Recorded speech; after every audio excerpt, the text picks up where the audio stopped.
Grabatzen ari garen unean, gaueko ordu bata 25 gutxi diren honetan, Ezkurdiak eta Pello Etxeberriak sopelan jokatu duten, lauterdiko San Fermin torneoko final laurdenetako asperen adarreko lehen norgehiagokaren analisia egingo dugu. Favorito Pello Etxeberria zen, partida berez oso parekatua ikusten zen hasieratik, baina behar bada azkeneko lauterdiko txapelketak eta ikusita Pello Etxeberriaren aldeko joeratxoarekin zen, eta ez du hutsik egin zen oztarrak 22 eta 20 irabazi ostean. Egia esan bete-beteko partida izan da, kontuan izanik gainera zenolako baldintzetan aritu diren jokatzen pilotariak, ikeragarria izan da norgehiagoka hasieratik amaierara arte,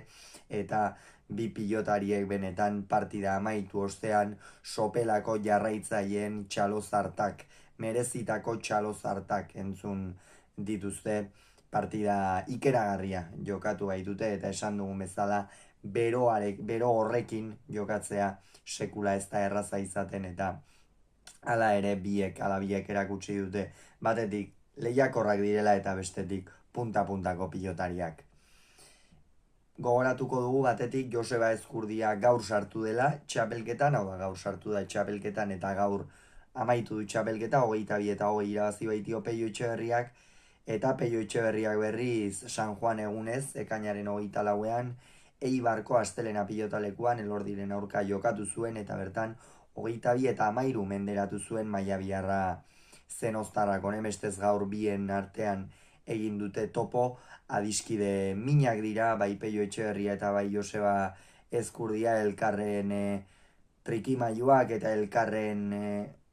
mugimendu guztiak oso ongi ezagutzen dituzte, eta hori erakutsi du partidaren hasiera horretan. Joseba Ezkurdiak aurretik ipini da, 6 eta 4 hain zuzen ere, bertan egia esan oso ongi jokatzen hasi da, sakeari etekin handia ateraz, ezker horman sartzen zituen sake guztiak, eta gero bigarren pilotakada hori eskuinera botatzen zionez, bai baitakigu Pelloren hankazulo nagusiena edo behar bada zabaleko pilota horietan, eta gehiago esan da zabaleko pilota luze horietan etortzen dela, ez hortikan askoz ere gehiago kostatzen zaio defenditzea, eta Ezkurdia horren jakitun aurrean pilota zuenean zabalera botatzen saiatu daia une oro,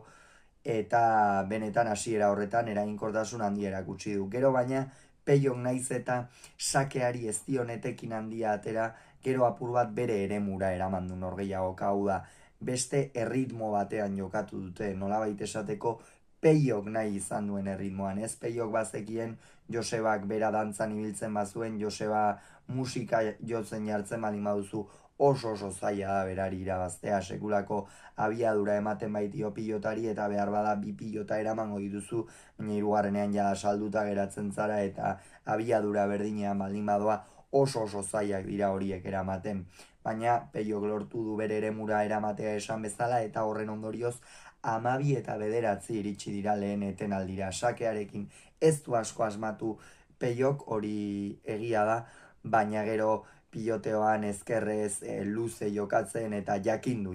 Joseba Ezkurdia nola mugitu, eta adina ere izango da, adinean aurrera baitua Ezkurdia, gauza asko, faktore asko sartzen dira alakoetan, baina Joseba bera ere ez dugu fin ikusi, eta hori ere azpimarragarria da, eta azken bolada honetan ere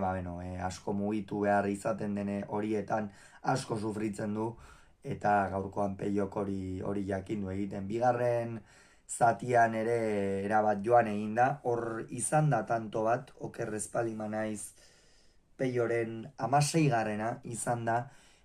nabarmen botadu kanpora Etxeberriak, baina Txaber Zabalak eta Ernesto Oribek eskua altxa dute, eta ez dute eskurik altxa, barruan izan dela esan dute, baina gero errepikapena ikusi dugunean ikusi dugu tarte handi xamarrarekin kanpoan izan dela pilota hori, baina epaiek ez dute alakorik ikusi, eta errepikapenak ikustean gero erraza da esaten, eta hor ere apur bat pentsa zitekeen Joseba behar bada serrearen barruan edo tensioaren areagotze horretan edo partidatik irten zitekeela, eta egia da 18 eta 12 jarri dela aurretik Pello Etxeberria, berak egoki jokatzen jarraitu du, pilota mugitzen aukera zuenean soilik tanto amaitzen, boleaz ere ezker horman luze jokatuz, eta partida handia atera du Pellok, eta baina gero Josebak beste tanto erreska bat egin du. Nik uste da partida apur bat galdutzat eman duenean edo ikusten zuenean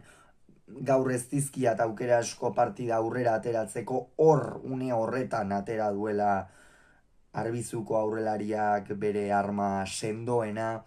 egia esan sakearekin hor ere asmatu du partidaren fase horretan ezker horman sartuz, baina gero gainera erabaki hortasun handiz joan da aurrera, jakitun zen arriskatu behar zuela, eta Pelloren aurkan hon arriskatuko duzu, logikoki zabalean. Bertan baitituan kazulo gehienak, ala ere, tanto askotan eta partidan oroar defensa ikeragarria erakutsi du beste behin ere Pello Etxeberriak, eta horretan meritua badu izan ere gaur bertan egiten zuen beroarekin urtero gertatzen da sopelan sekulako beroa egin ohi duela, jaialdi, profesionalen jaialdiak eramaten dituztenean, batez ere data hauetan, inguru hauetan eraman ohi baitute, eta urtengoan ere ez da gutxiagorako izan, gainera pilotaleku bildua da, jende asko joaten da, armaiak erabat beteta zeuden goraino, eta horrek ere noski erasaten dio ez, pilotariari beti, baina Pellok beste behin ere defensa harrigarri erakutsi du, eta azkenerako 20 eta 21 ipini da, hor Pellok oparitxo bat egin dio, gantxo bat behar baino arroago jo eta kanpora joan denean, hor Josebak atera dio etekina, baina azkenerako Pellok hormabiko ikusgarri baten bitartez, partida ikusgarri bati merezitako amaiera eman dio. Honen bestez, Joseba Ezkurdiak badira jada urte batzuk sopelan ez duela irabazi, urtero joan da azken 8-9 urtetan Joseba Ezkurdia sopelan jokatzera, eta guztietan etsai berdina izan du Jokin Altuna, normalean final erdietan, gaurkoan baina finala ordenetan Pello Etxeberriari ere ez dio irabazterik izan, eta Pellorentzat berriz aukera bikaina, egia esan, ikusiko dugu Altuna eta Zabalaren arteko horretan bihar zer gertatzen den, partida horren analisi ere hemen izango duzue, baina zalantzari gabe datorren astean ilusio handiz joango da ziur Zenoztarra Donostiako Atano 3. izan ere bertan duen saria ez da edonolakoa, Nafar batentzat gainera San Fermin torneoko uztailaren 7ko lauterdiko partida horretan Nafarroarenan egotea, edozein Nafarrentzat eta edozein pilotarirentzat oro arrametsa da, eta Pellok noski horrego nahiko du. Pellok 22, Etxeberriak 22, Ezkurdiak 20, sopelan.